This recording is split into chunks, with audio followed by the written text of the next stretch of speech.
खबरनामा के प्रायोजक हैं सहगल साड़ी भंडार, मेन मार्केट, गांधीनगर, लालबाग, सीतापुर।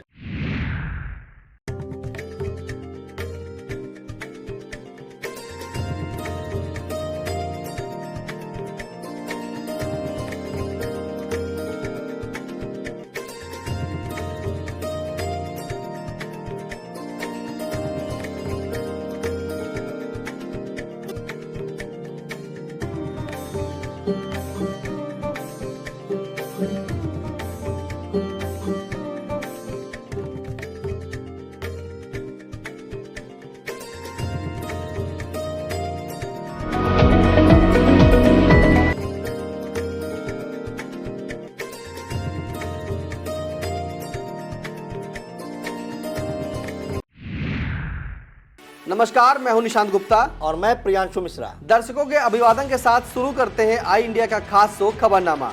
सुर्खियों वाले खबरनामे का आगाज सीतापुर और लखीमपुर की बड़ी खबरों के साथ, फिर आपको प्रदेश की महत्वपूर्ण खबरों से भी रूबरू कराएंगे। आज की खबरनामे में सबसे पहले बात करेंगे सीतापुर में जलाया गया एक दिया सरहद के सैनिकों के नाम। अखिल भारतीय क्षत्रिय महासभा 19 नवंबर को सिधौली में आयोजित करेगी शस्त्र पूजन समारोह। फिर बात करेंगे सीतापुर में परंपरागत ढंग से मनाया गया भाई दूज का त्योहार, जेल की सलाखें भी नहीं बन सकी दीवार। खबरनामा के अंत में बात करेंगे नहीं रहे सहारा श्री सूरत राय, राजनीति और फिल्म जगत से लेकर विभिन्न क्षेत्रों में शोक की लहर। लेकिन पहले नजर सुर्खियों पर। बिना मान्यता चलता मिला स्कूल तो लगेगा 1 लाख का जुर्माना। कृषि विज्ञान केंद्र कटिया पर आयोजित हुआ कार्यक्रम, पीएम किसान सम्मान निधि वितरण का हुआ सीधा प्रसारण। सीतापुर में कांग्रेस जनों ने मनाई पंडित नेहरू की जयंती। सहारा श्री के निधन से सीतापुर में शोक की लहर। खुल गया लखीमपुर का दुधवा नेशनल पार्क, सैलानियों में खुशी की लहर। लखीमपुर के जनजातीय गांव धुसकिया पहुंची राज्यपाल आनंदीबेन पटेल, कई कार्यक्रमों में लिया भाग। मध्य प्रदेश में अखिलेश यादव के पसीना बहाने की वजहों पर चर्चाओं का बाजार गर्म। अब यूपी के बेसिक स्कूलों में टीचरों के साथ छात्रों की भी होगी ऑनलाइन हाजिरी। अब खबरें जनपद सीतापुर से। सीतापुर में एक दिया सरहद के सैनिकों के नाम और सैनिक सम्मान समारोह का आयोजन किया गया। शुभम सेवा संस्थान द्वारा आयोजित इस कार्यक्रम में सीतापुर सांसद राजेश वर्मा मुख्य अतिथि के रूप में तथा पूर्व एमएलसी भरत त्रिपाठी, सीतापुर पालिका अध्यक्ष प्रतिनिधि मुनिंद्र अवस्थी तथा पूर्व ब्लॉक प्रमुख अजय त्रिपाठी विशिष्ट अतिथि के रूप में मौजूद रहे। इस अवसर पर सैनिक नंदकिशोर दीक्षित, संजय राजवंशी, मुनिंद्र आर्य, सोमेंद्र सिंह, कमलकांत तिवारी, दिनेश कुमार, गंगा प्रसाद शर्मा, नरेश कुमार मिश्र, यशवंत कुमार, रामगोपाल सिंह, आलोक कुमार शुक्ला, सुधीर मिश्रा, हरे राम फौजी सहित सभी 12 सैनिकों को सम्मानित किया गया। इस मौके पर भारत के नक्शे का पूजन करने के साथ ही सैनिकों के नाम से दीपक जलाए गए। अतिथियों ने कार्यक्रम को संबोधित किया। लगातार 8 वर्षों से हो रहे इस कार्यक्रम का संचालन योगेंद्र कुमार पांडे, कुमारी रमैया शुक्ला ने किया। कार्यक्रम के संयोजक झनकार नाथ शुक्ल ने सभी के प्रति हार्दिक आभार व्यक्त किया।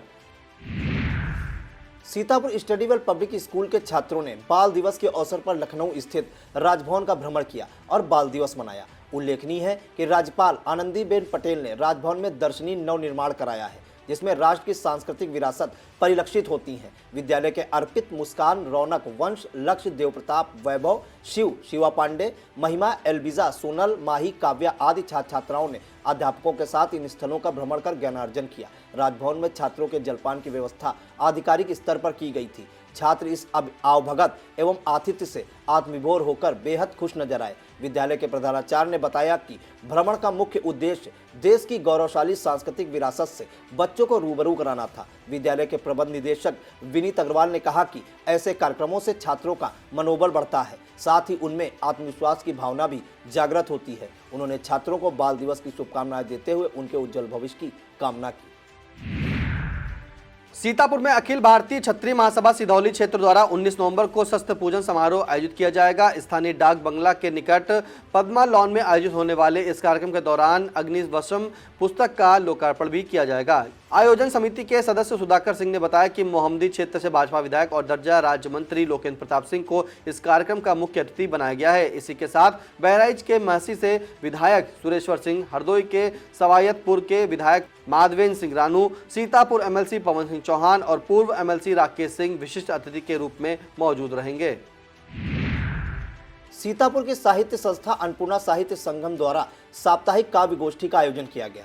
शहर के तरीनपुर रोड स्थित जागेश्वर निवास पर यह गोष्ठी रामकिशोर श्रीवास्तव के संयोजन व केपी मिश्र के संरक्षण में आयोजित हुई। गोष्ठी की अध्यक्षता महफूज रहमानी ने की तथा संचालन युवा शायर यासीन इब्ने उमर द्वारा किया गया। गीता किशोर श्रीवास्तव की वाणी वंदना के माध्यम से काव्य गोष्ठी का शुभारंभ हुआ। दीपावली के पावन पर्व के दृष्टिगत कवियों व शायरों ने सामाजिक सौहार्द व दीपोत्सव के संबंध में श्रेष्ठ रचनाएं प्रस्तुत की। गोष्ठी में महफूज रहमानी, मंजर यासीन, रामकिशोर श्रीवास्तव, यासीन इब्ने उमर, नफीस सीतापुर, एपी गौतम, रियाजुद्दीन रियाज, रईस रहमानी खैराबादी, राज बहादुर वर्मा, घायल खैराबादी, सुधांशु त्रिवेदी, ब्रजेंद्र मिश्र आदि ने काव्य पाठ किया।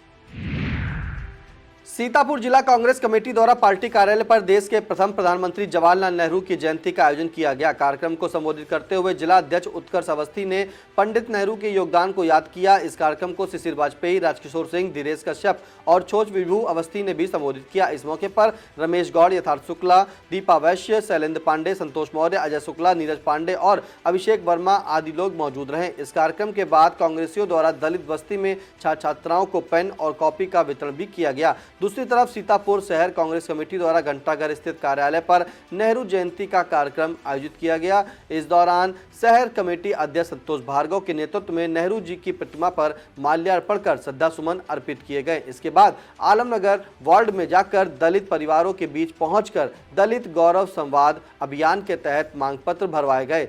इस मौके पर महिला विंग की शहर अध्यक्ष सबनम खान, सेवा दल शहर अध्यक्ष संजय दीक्षित, पीसीसी सदस्य अल्पना सिंह, सावेज मुख्तार, राजेंद्र निगम, उपदेश गुप्ता, सर्वेश सिंह, दीपा वैश्य, इमरान खान, सरवन राठौर, पीयूष मिश्रा, रामलाल जमील खान, ओम प्रकाश कनौजिया, डॉक्टर मशरूर खान, दुर्गेश भारती, रामकिशोर, दीपक चौधरी, बाबूराम कनौजिया आदि लोग मौजूद रहे।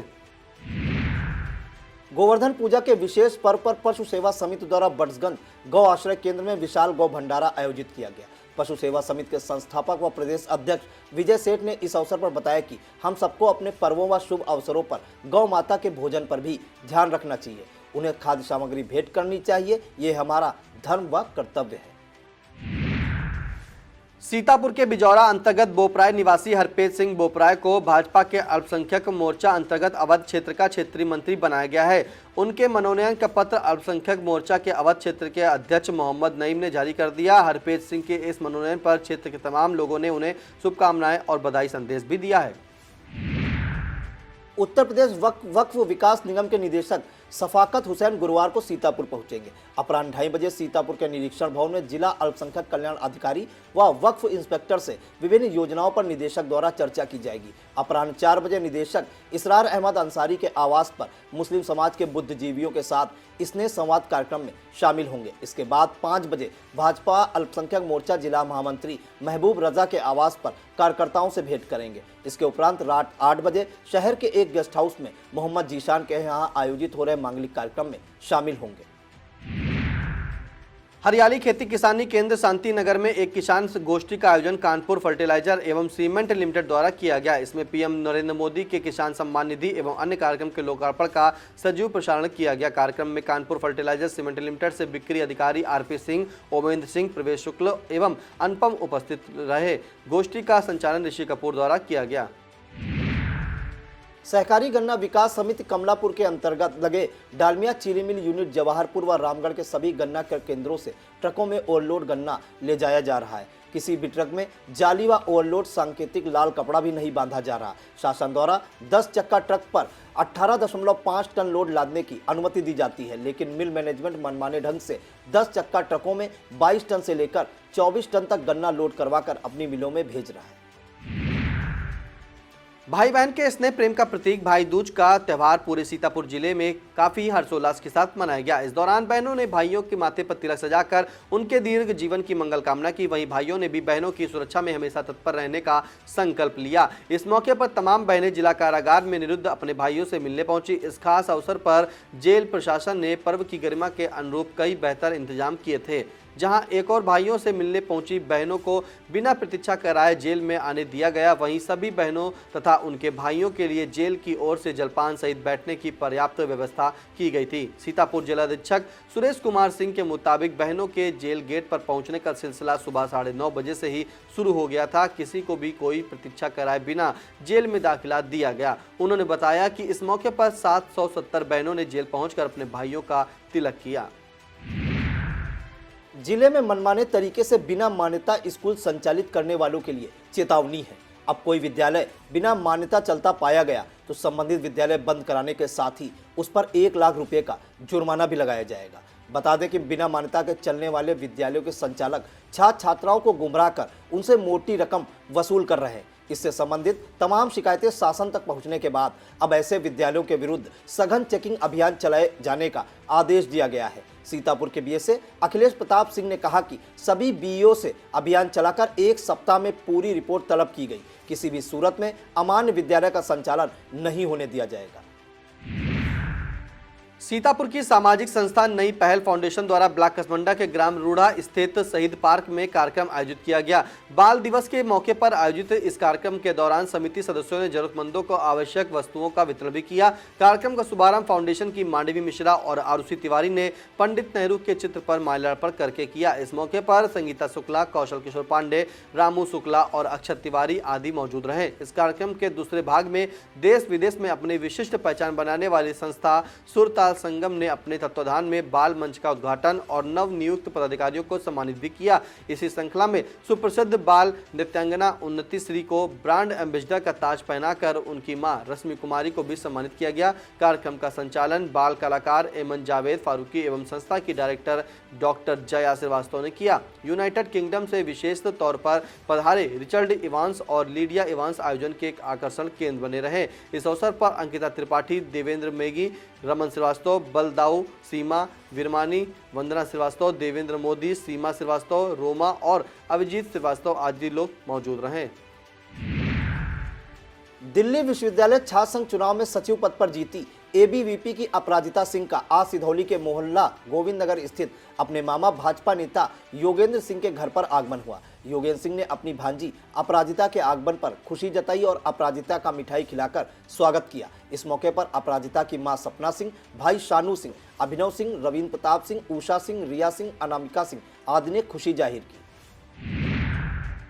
कस्बा कुतुबनगर में देवोत्थानी एकादशी के पावन पर्व पर होने वाले श्री कृष्ण लीला मेला का भूमि पूजन किया गया। भूमि पूजन भाजपा के महामंत्री रोहित सिंह ने किया।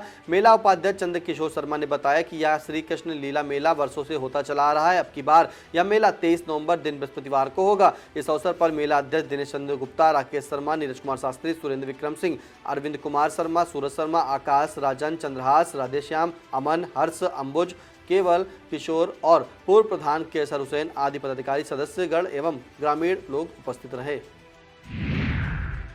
पीएम किसान सम्मान निधि की 15वीं किस्त जारी होने के मौके पर सीतापुर के कृषि विज्ञान केंद्र कटिया में एक कार्यक्रम आयोजित किया गया। केंद्र अधीक्षक डॉक्टर दयाशंकर श्रीवास्तव ने इस कार्यक्रम में आए हुए किसानों को संबोधित किया। इस अवसर पर मंडल अध्यक्ष किसान मोर्चा परसेंडी सुशील शुक्ला, रिशांत शुक्ला, भाजपा मंडल उपाध्यक्ष महोली भी कार्यक्रम में उपस्थित रहे। इस दरमियान वीरेश शुक्ला द्वारा किसानों को सम्मानित किया गया, जिसमें प्रमुख रूप से रामप्रकाश, अनूप मिश्रा, प्रधान हीरालाल आदि किसान उपस्थित रहे तथा केंद्र के वैज्ञानिक डॉक्टर शैलेंद्र सिंह, डॉक्टर आनंद, डॉक्टर शिशिर कांत सिंह, डॉक्टर योगेंद्र प्रताप के साथ समस्त स्टाफ उपस्थित रहा। सहारा श्री सुब्रत राय के निधन का दुखद समाचार सीतापुर पहुंचते ही सहारा समूह से जुड़े लोगों में शोक की लहर दौड़ गई। तमाम लोगों ने सहारा श्री के निधन पर शोक व्यक्त करते हुए उन्हें अपना श्रद्धासुमन अर्पित किया। आई इंडिया के editor in chief doctor Pankaj Singh Gaur सहित राजेश कुमार मिश्रा, के वाजपेयी, महेश शर्मा, शेर सिंह, शिवाकांत मिश्रा, अनिल कुमार सिंह, विकास गौर, अखिलेश मिश्रा, अखिलेश शुक्ला, अंबुज कुमार, कौशल कुमार राठौर, सगीर अहमद, नीलम राठौर, देशराज मौर्य, आनंद कुमार शुक्ला, जितेंद्र कुमार मौर्य, संजय कुमार, राजकुमार सिंह, कृष्ण कुमार राठौर, सुनील कुमार गुप्ता, सत्येंद्र कुमार मिश्रा, सत्येंद्र कुमार तिवारी, कौशल कुमार विमलेश शुक्ला, संजय कुमार दीक्षित, भोलानाथ, विवेक कुमार मिश्रा, के.डी. निषाद, प्रदीप कुमार विश्वकर्मा, राधेश्याम मौर्य सहित सैकड़ों सहारा कार्यकर्ताओं ने सहारा प्रमुख को श्रद्धांजलि दी। अब खबरें जनपद लखीमपुर खीरी से। लखीमपुर खीरी के प्रसिद्ध दुधवा नेशनल पार्क को आज से देशी विदेशी सैलानियों के लिए खोल दिया गया। पूजन अर्चन के साथ इसका उद्घाटन उत्तर प्रदेश सरकार के राज्य मंत्री अरुण कुमार ने किया। इस अवसर पर पलिया विधायक रोमी साहनी सहित वन विभाग के आला अधिकारी भी मौजूद रहे। यह पार्क 15 नवंबर से 15 जून तक के लिए खुला रहेगा। विदित हो कि दुधवा नेशनल पार्क अपनी प्राकृतिक सौंदर्यता के कारण भारत ही नहीं बल्कि पूरे विश्व में प्रसिद्ध है। यहाँ बाघ, भालू, गैंडा, हाथी, सांभर, हिरण सहित दुर्लभ प्रजाति के जानवरों के दीदार अक्सर पर्यटकों को हो जाते हैं। 450 प्रजाति के रंग बिरंगी पक्षियों की प्रजातियां पर्यटकों को अक्सर देखने को मिलती हैं। इस अवसर पर वन राज्य मंत्री अरुण कुमार ने कहा कि दुधवा नेशनल पार्क में इस बार हर प्रकार की सुविधाओं की दरों में कमी की गई है, जिस कारण पर्यटक बढ़ने की उम्मीद है। उन्होंने यह भी कहा कि दुधवा नेशनल पार्क 15 नवंबर से 15 जून तक खोला जाता है। हम कोशिश करेंगे कि इसको 30 जून तक खोला जाए, जिससे सैलानियों को और दुधवा के अच्छी तरीके से अधिक समय तक दीदार हो सके। फिलहाल आज दुधवा नेशनल पार्क में काफी भीड़ देखने को मिली। आगामी एक हफ्ते तक दुधवा नेशनल पार्क पूरी तरह से बुक हो चुका होना बताया गया है। वक्त तो चला एक छोटे से ब्रेक का। आप देखते रहिए खबरनामा।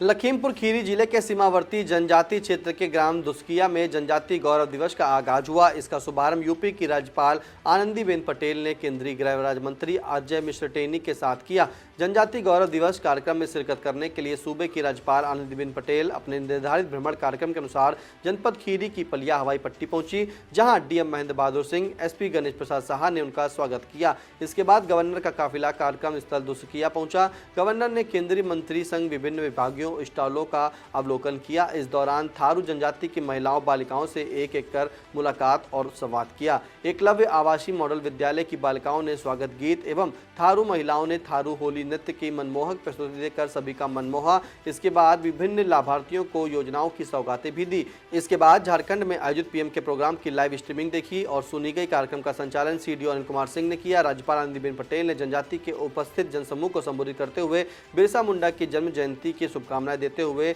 देश के लिए किए गए योगदान व उनके कृतित्व और व्यक्तित्व पर प्रकाश डाला। केंद्रीय मंत्री अजय मिश्र टेनी ने भी उपस्थित जनसमूह को संबोधित करते हुए बिरसा मुंडा की जन्म जयंती पर शुभकामनाएं दी। कार्यक्रम के अंत में अपर मुख्य सचिव देवेश चतुर्वेदी ने राज्यपाल व केंद्रीय मंत्री के प्रति आभार ज्ञापित किया। गवर्नर ने केंद्रीय मंत्री के साथ पीएम आवास योजना के लाभार्थी अर्पिता, मैना देवी, ममता राखी को चाबी देकर और आवास स्वीकृत प्रमाण पत्र देकर सम्मानित भी किया। आयुष्मान योजना के लाभार्थी पालूराम, दासनी देवी, जयकिशन, स्नेहा, दीपासी और गोल्डन कार्ड प्रदान किया गया। उनको पीएम किसान सम्मान निधि के लाभार्थी अजय, परशुराम, आसाराम, रामबरन, मंगल सिंह को प्रतीकात्मक चेक प्रदान भी की गई। गवर्नर ने जनजाति क्षेत्र में उत्कृष्ट सामाजिक कार्य के लिए फूल सिंह राणा, मूर्ति कला के लिए सोनम राणा, एकलव्य विद्यालय के मेधावी छात्र सिद्धांत राणा, राहुल राणा, सलिता, आयुष राणा, चेतना, आंगनबाड़ी वर्कर माया देवी, आजीविका सखी बीना कुमारी, वरिष्ठ सीआरपी रामकली, ग्राम प्रधान पेड़ा देवी, स्वास्थ्य विभाग से कांति थारू को पुरस्कार एवं प्रमाण पत्र देकर सम्मानित किया। डीडी कृषि अरविंद मोहन मिश्रा ने बताया कि इस योजना के तहत खीरी के 4,18,604 किसानों के खाते में कुल 83 करोड़ 72 लाख की धनराशि अंतरित की गई है।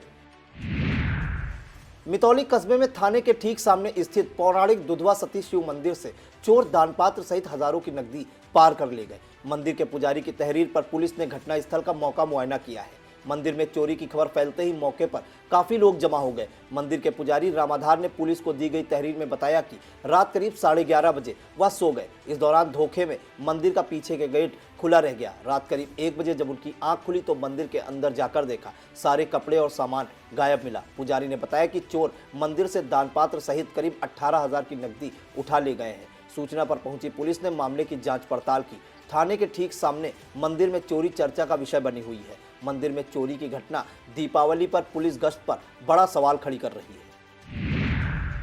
खमरिया थाना प्रभारी अजय राय ने रविवार को दीपावली के अवसर पर कस्बा खमरिया व उसके आसपास के गांवों में झुग्गी झोपड़ी में रहने वाले महिलाओं और बुजुर्गों को मिठाई पटाखे व मिट्टी से बने दिए भेंट किए।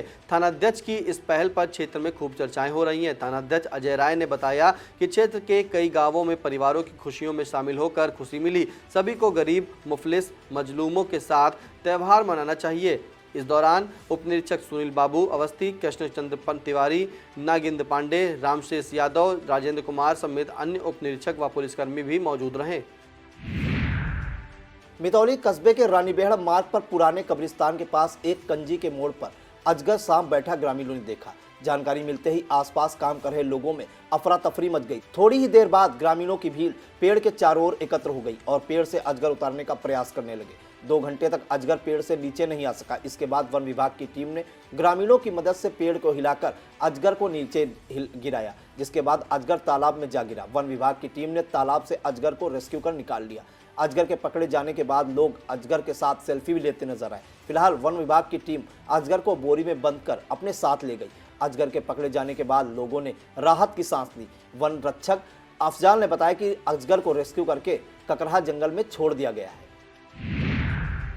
लखीमपुर में ग्रीनफील्ड अकादमी की सभी शाखाओं में दीपोत्सव मनाया गया। कक्षा 5 के छात्र छात्राओं ने नाटक मंचन द्वारा इको फ्रेंडली दिवाली मनाने के लिए लोगों को प्रेरित भी किया। इस अवसर पर विद्यालय के निदेशक प्रशांत मिश्रा, शैक्षिक निदेशक आलोक मिश्रा एवं समस्त शाखाओं के प्रधानाचार्य एवं समस्त शिक्षक शिक्षिकाएं भी मौजूद रहीं। दीपावली के अवसर पर लखीमपुर के पुलिस अधीक्षक गणेश प्रसाद शाह ने चंदन चौकी क्षेत्र अंतर्गत थारू जनजाति के लोगों को गिफ्ट किटों का वितरण किया। इस दौरान सभी को मिष्ठान, फल व चॉकलेट वितरित कर दीपावली की हार्दिक शुभकामनाएं दी गई। यूपी की सियासत में इन दिनों एक सवाल बड़ा सरगर्म है कि सपा प्रमुख अखिलेश यादव आखिर मध्य प्रदेश में इतना पसीना क्यों बहा रहे हैं। मौजूदा विधानसभा चुनाव की सीट शेयरिंग में कांग्रेस से 7 सीटों की दरकार रखने वाली सपा करीब 72 सीटों पर अपने प्रत्याशी उतार कर आखिर क्या संदेश देना चाहती है। जग जाहिर है कि सपा की ताकत और जमीन यूपी को माना जाता है। फिर एमपी में अखिलेश यादव ही नहीं, उनके साथ पत्नी डिंपल यादव और चाचा शिवपाल इतना धुआंधार प्रचार में क्यों जुटे हुए हैं। दरअसल इसे सपा और कांग्रेस में हुई अनबन से जोड़ा जा रहा है। जानकार बताते हैं कि सपा प्रतिद्वंदी बनी सियासी दोस्त कांग्रेस को अपनी ताकत दिखाने की रणनीति पर काम कर रही है। दूसरी तरफ इसे कठिन सियासी जमीन पर उम्मीद की फसल उगाने की कोशिश से भी जोड़कर देखा जा रहा है। अखिलेश यादव 27 सितंबर से ही मध्य प्रदेश में लगातार फुल एक्टिव मोड में बने हुए हैं। अब तक वह 2 दर्जन से अधिक जिलों या विधानसभा क्षेत्रों में जनसभा, जनसंपर्क, संवाद और रोड शो कर चुके हैं। यूपी के बेसिक स्कूलों में टीचरों के साथ छात्रों के भी ऑनलाइन हाजिरी होगी। बेसिक विद्यालयों में टैबलेट वितरण के साथ उनके नियमित कामकाज का डिजिटलाइजेशन होगा। इसी कड़ी में 20 नवंबर से राजधानी लखनऊ सहित सीतापुर, रायबरेली, हरदोई, उन्नाव, श्रावस्ती और लखीमपुर समेत 7 जिलों में शिक्षक और छात्रों की रियल टाइम हाजिरी दर्ज होगी। महानिदेशक स्कूल शिक्षा विजय किरण आनंद की ओर से दिए गए निर्देश में कहा गया है कि डिजिटल उपस्थिति पंजिका में शिक्षक, कर्मचारी व छात्रों की उपस्थिति प्रेरणा पोर्टल पर अपने मोबाइल नंबर से दर्ज कराएंगे। मोबाइल और टेबलेट को जियो फेसिंग से पहचाना जाएगा। साथ ही हाजिरी दर्ज करते समय शिक्षक अथवा हेडमास्टर को विद्यालय परिसर में मौजूद रहना होगा।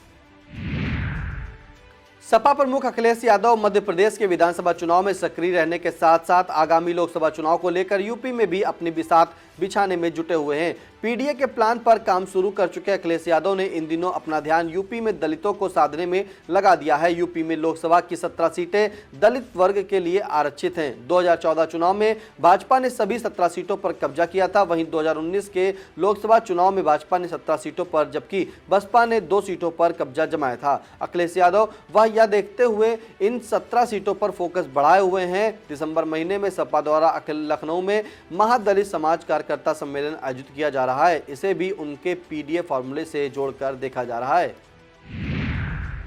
सपा नेता स्वामी प्रसाद मौर्य अपने सनातन विरोधी बयानों को लेकर लगातार चर्चाओं में बने हुए हैं। भाजपा सहित दूसरे दल उनके इन बयानों को लेकर सपा प्रमुख अखिलेश यादव पर निशाना साधते रहते हैं। अब सपा के ही एक नेता ने स्वामी प्रसाद मौर्य पर तीखा हमला बोला है। सपा सरकार में मंत्री रहे मनोज कुमार पांडे ने मौर्य को अतीत की याद दिलाते हुए कहा कि स्वामी प्रसाद मौर्य 2017 से 2022 तक सत्ता की मलाई चाटते रहे। उस दौरान वह केसरिया गमछा डालकर नारे लगाते थे। पूर्व मंत्री ने कहा कि बयान देने वालों को अतीत नहीं भूलना चाहिए। दरअसल इस दीपावली पर मौर्य ने लक्ष्मी जी पर विवादित टिप्पणी की थी, जिसके बाद से विवाद खड़ा हो गया। सपा ने उनके इस बयान को निजी बताते हुए किनारा कर लिया है। वहीं स्वामी प्रसाद मौर्य अब अलग थलग करते नजर आ रहे हैं। सपा नेता स्वामी प्रसाद मौर्य के लक्ष्मी जी वाले बयान पर योगी सरकार के मंत्री नंद गोपाल गुप्ता नंदी का भी गुस्सा भड़क गया है। दरअसल स्वामी प्रसाद मौर्य ने इस दीपावली पर अपनी पत्नी की पूजा करके एक्स पर लक्ष्मी जी को लेकर विवादित पोस्ट किया था। यूपी के काबीना मंत्री नंदी ने मौर्य को भस्मासुर बताया है। इसी के साथ मंत्री ने अखिलेश यादव पर भी निशाना साधते हुए कहा कि यह बयान सपा मुखिया के इशारे पर दिए जा रहे हैं। मंत्री नंदी ने कहा कि अखिलेश यादव और स्वामी प्रसाद मौर्य के लिए विनाश काले विपरीत बुद्धि कहना भी कम होगा। मौर्य से ऐसे बयान जानबूझकर दिलाए जा रहे हैं ताकि मुस्लिम वोटों का तुष्टीकरण हो सके। अब बात उत्तराखंड में सुरंग धंसने और उसमें 40 मजदूरों के रविवार में फंसे होने की। दरअसल यह सुरंग मोदी सरकार की महत्वाकांक्षी ऑल वेदर रोड परियोजना का हिस्सा है। उत्तरकाशी जिले में सिलक्यारा डंडाल गांव के बीच बन रही सुरंग में रविवार को अचानक भूस्खलन होने से भारी मलबा आ गया था। इससे यह 40 मजदूर, जिनमें काफी संख्या यूपी के मजदूरों की भी है, फंस गए थे। इन मजदूरों को सकुशल सुरंग से बाहर निकालने की तमाम कोशिशें जारी हैं। उत्तराखंड के सीएम पुष्कर सिंह धामी से लेकर पीएम नरेंद्र मोदी तक रेस्क्यू पर नजर रख रहे हैं। लगातार नई नई रणनीति बनाकर काम किया जा रहा है, लेकिन अब तक सिर्फ इन मजदूरों से बात ही हो सकी है। इस बीच भारत सरकार ने नॉर्वे और थाईलैंड की इस संबंध में विशेषज्ञ टीमों से भी मदद देने का फैसला किया है। वहीं भारतीय वायुसेना के विशेष विमानों से 25 टन वजनी एक ड्रोजिंग मशीन मंगाई गई है, जिसके जरिए सुरंग के अंदर 900 mm मोटा स्टील पाइप डालकर मजदूरों को बाहर निकालने का प्रयास किया जाएगा। जानकारी मिल रही है कि यह मशीन प्रति घंटा 5 मीटर मलबा सुरंग से बाहर निकाल सकेगी।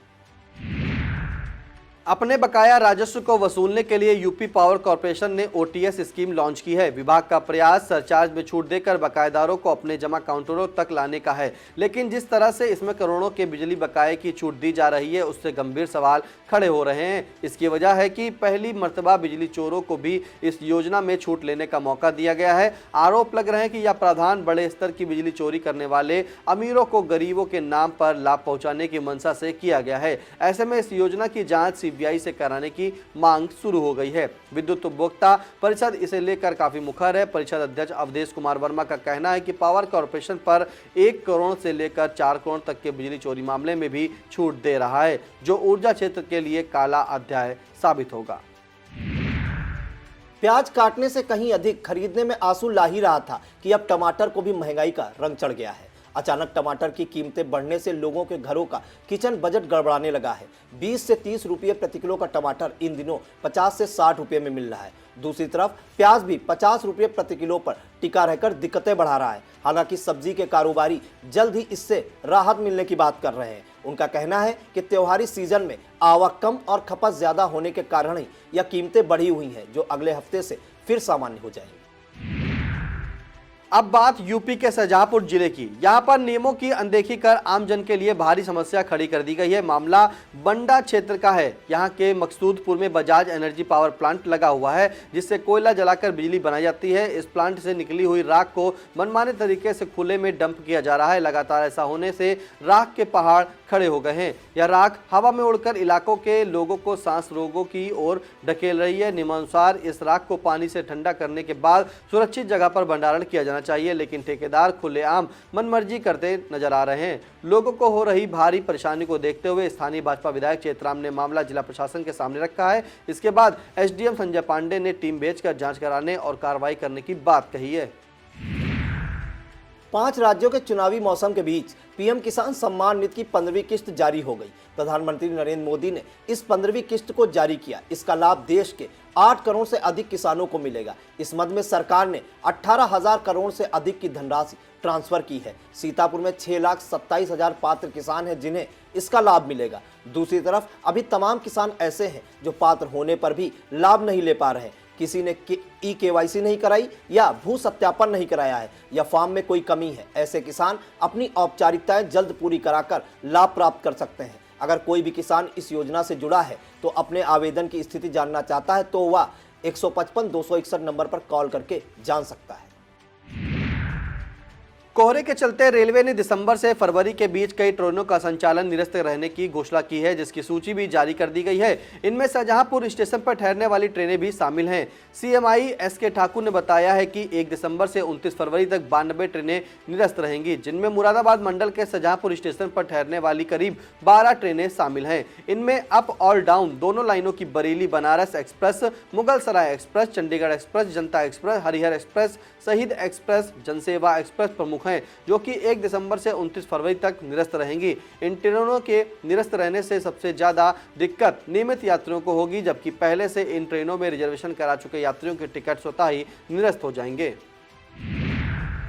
यूपी के सबसे बड़े शोमैन, सहारा श्री के नाम से मशहूर सहारा प्रमुख सुब्रत राय अब हमारे बीच नहीं रहे। लंबी बीमारी से जूझने के बाद सहारा श्री का मुंबई के अस्पताल में भर्ती कराया गया था, जहां वह मंगलवार को जिंदगी की जंग हार गए। इसके बाद सहारा श्री के पार्थिव शरीर को लखनऊ लाया गया, जहां पर गुरुवार को उनका अंतिम संस्कार किया जाएगा। इस दुखद समाचार से राजनीतिक, सामाजिक से लेकर बॉलीवुड से जुड़ी बड़ी हस्तियों को भी दर्द से भर दिया है। बिहार के अररिया जिले में पैदा हुए सुब्रत राय का जन्म भले बिहार में हुआ था, लेकिन उनका कार्यक्षेत्र यानी कर्मभूमि यूपी रहा। उन्होंने अपनी पढ़ाई और फिर कारोबार दोनों की शुरुआत यूपी के गोरखपुर से की। एक किराए के मकान से 2000 रुपये में शुरू की गई फाइनेंस कंपनी को उन्होंने अपनी मेहनत के बूते 2 लाख करोड़ की कंपनी तक पहुंचा दिया। 75 वर्षीय सहारा श्री का जीवन स्टारडम को छूते हुए काफी शानो शौकत भरा था। वह एक करिश्माई व्यक्ति ही नहीं, भारतीय उद्योग जगत के पहले सुपरस्टार थे। एक दौर था जब उनकी शोहरत का सूरज कभी अस्त नहीं होता था।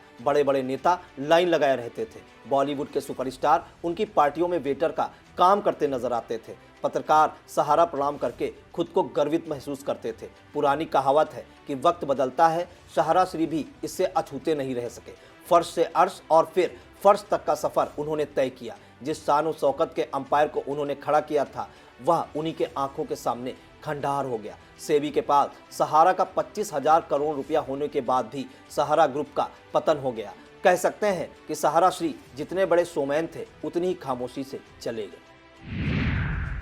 यह था आज का खबरनामा। हमें दीजिए इजाजत। नमस्कार।